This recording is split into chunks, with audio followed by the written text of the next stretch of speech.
Good day, everyone. In this interview, we're going to explore the journey, experiences, and insight of a dedicated professional in the field of engineering. We're excited to learn from her story and expertise. So, without further ado, let's welcome our guest, Engineer Shane Claire Gabaisen. So, good day, no? Before I do this interview, I would like to introduce myself. I am Shane Claire May Bigabaysen, a licensed civil engineer and registered master planner. So, I would like to apologize for my voice because I have colds. Good day, Engineer Gabaisen. Thank you so much for granting us this interview. We are civil engineering students, and this is part of our academic requirement to learn more about the profession. We would like to ask you some questions about your career, experiences, and advice for aspiring engineers. So, Engineer Gabaisen, here's the first question. What inspired you to become a civil engineer? At first, in my younger years, I did not expect to take civil engineering course. So, civil engineering is not in my choice of degree. However, I still enrolled because it was the course that was introduced to me by my family. And what's good as time goes by, I realized that I think maybe this is really for me, so I continued to study civil engineering. And I've seen some like what really inspired me those times when I realized that I want to become a civil engineer is the stability of the foundation of the structures, or how vital are the engineers in building infrastructures, because infrastructures should be safe and give security to the people using it. So what inspired me is to make sure that the structure is stable and do not easily break if calamities came. Can you describe your current role and responsibilities? My current role is being a quantity surveyor. So a quantity surveyor somewhat like monitors the bill of quantities and bill of materials of a certain project. So every project has a budget. It is the job of the quality surveyor to make sure that there will be less wastage in the materials and there will be a maximum profit to every contractor that the quantity surveyor is working for. So it's about budgeting and controlling the cost so that it is beneficial to the contractor. So, for the third one, what is the most challenging project you have handled, and how did you manage it? As a quality surveyor, the most difficult uh, time of handling a project is if the cost is too big, if uh, the cost of the project is too big, because you need to monitor the labor cost, the material cost. So it will really be challenging. So in my case, I have handled uh, the biggest amount that I've handled is around 140 million project. So it has different scopes, which is very challenging because it's from the structural to the finishing, electrical, plumbing, mechanical, auxiliary, and so on. What important skills and values should civil engineering students develop? So, as a civil engineer, it is important to have the value of integrity in your work. As what we have experienced right now, civil engineers are being uh, linked to being corrupt.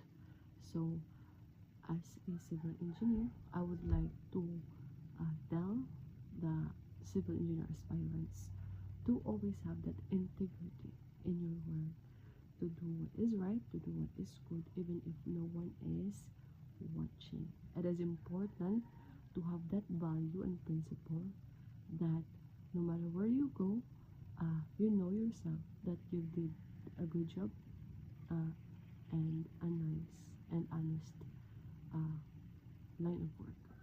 How should students prepare for the civil engineering licensure examination? This is one of the most important thing that you should prepare. No, as me when I was studying, because it was pandemic time, it was all online review, and unfortunately, we've experienced also the ODET, so there was no signal in the island, and because it was an online review, I need to go to somewhere where there will be an internet so that I can access to the review materials that was given to us by our review center. So it is important to choose the best review center. No, it is important to choose wisely, because it will be your tool or one of the factors that could help you pass the board exam. So me, I reviewed in Review Innovations, RI, and I am with my classmates. And I am very happy because all of us who reviewed for RI, we all passed. No. So when you prepare for the exam, it is important that you have the mindset that you need to be a licensed civil engineer. That it must be your goal. You must put in your heart, in your mind, that it should be one of your goals. As a civil engineering student, getting the license should be or must be one of your goals, because it adds credibility to you as a civil engineer. And also, when you prepare, like prepare your mindset, prepare physically to avoid getting sick or getting disturbance in your review, and most especially prepare spiritually. So when you review, you prepare also spiritually, because it could really help you study in the time that you are most likely productive. So you maximize your day, make schedules, like study. If you like have a routine in your day where you study the concept, then you solve problems as much as possible. Do not go lesser 50 per day in solving problems. We have the civil engineering reviewer books, which has past board examination questions, so you can use it to practice. Solve and solve, because it's somewhat like you are mastering. Diba? It takes practice. So practice and practice solving, so that when the board exam comes, you can somewhat like it's already in your system that you are going to solve. And also believe in yourself that you can do it. It's really important that you surround yourself with people who believes in you, or people who uplifts you and who prays for you, that you can do it, that you have what it takes to have that license, because others did it, so why can't you, right? So believe that you can do it. What advice can you give to students about internships and practical training? When I had my internship or OJT, I had it in DPWH here in Siargao. So what I want you to experience is to learn as much as possible, to learn the good practice in civil engineering. to learn estimates, because it's very important that you know how to estimate. Actually, if you are a civil engineer, one vital thing that you should know is how to estimate, because it is somewhat like the baseline of how did you come up to that cost that is economical. You need to save, even if you want to have a grandest building, it is important to still to save economically, and not to save like you have to buy substandard materials, not in that way. So as much as possible, we must be economical. And during the OJT, we've transferred from one department to another, because DPWH have four sections: the construction, planning, quality assurance, and maintenance. So the very first is the planning. So in planning, that's when you know how to do the program of works. So you must put or learn how did they come up, how did they come up that this project would cost this much. It Next is the construction. So in construction, it's about the implementation. So it is important also that the planning and construction somewhat like they come together, because it is in the planning that they've considered these materials, these things.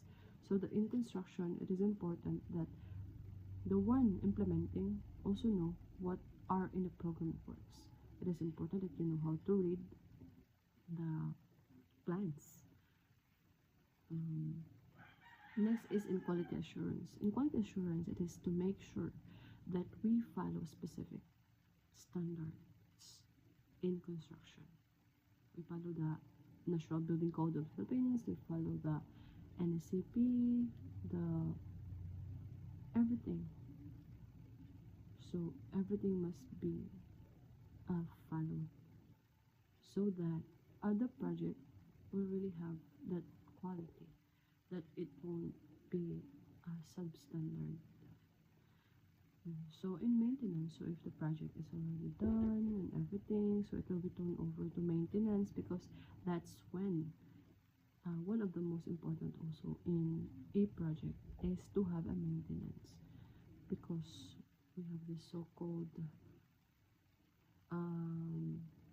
if we have gadgets, we must know how to maintain it, so that it won't just it will still prolong the life of the gadget, right? So it's the same with the buildings. It's important for us to take care of our buildings. In your opinion, what is the future of civil engineering in the Philippines? I think it's bright, the future of civil engineering, because as we have seen right now, wherein engineers are being linked to corruption and everything, I think the young engineers, young professionals, aspirant civil engineers, already learned the lesson that they should be doing good, they should have integrity in their work. So I think and I believe that the future of civil engineering in the Philippines will be bright, because we are competent enough to have those innovations, to have those changes, to have a sustainable and environment friendly buildings or infrastructures. So I think in the near future, the civil engineering here in the Philippines will be upgraded, will be improved, and I hope and pray that when that time comes, you will also be part of that change. So for the closing question, Engineer Gabaysen, what message would you like to leave for the civil engineering students, and may we contact you again for clarifications or follow-ups? For now, I want you to know that you should focus first on what is the present, what is in the present. So whatever you have right now, focus on excelling your academics. Now, study, focus on your subjects, pass them all, and maybe not every instructor could teach you what you need to do. So there are times that you need to explore and learn it by yourself. So it's okay. It's okay if you're learning it by yourself. You can still like do it. You can still make it one day, even if not everything is being fed to you. So do your best. Make yourself proud more than you want to make others proud of you. So it is important that you do everything for yourself, that you want it for yourself. You want it that badly. You can contact me if you have any follow-up questions. So that's all. I am happy to have this interview with you, and I hope and pray that you can make it one day. I believe that you will make it one day. Just believe in yourself and don't let anyone dim your light. I did it. I currently have 2 licenses, and I know you can also achieve more than what I have achieved. Just believe that everything is possible if you just work hard for it, pray for it. If you hustle with faith. Thank you very much, Engineer Cynthia Gabaysen, for your time and for sharing your valuable experience with us. Your insights will truly help us as we prepare for our future careers in civil engineering.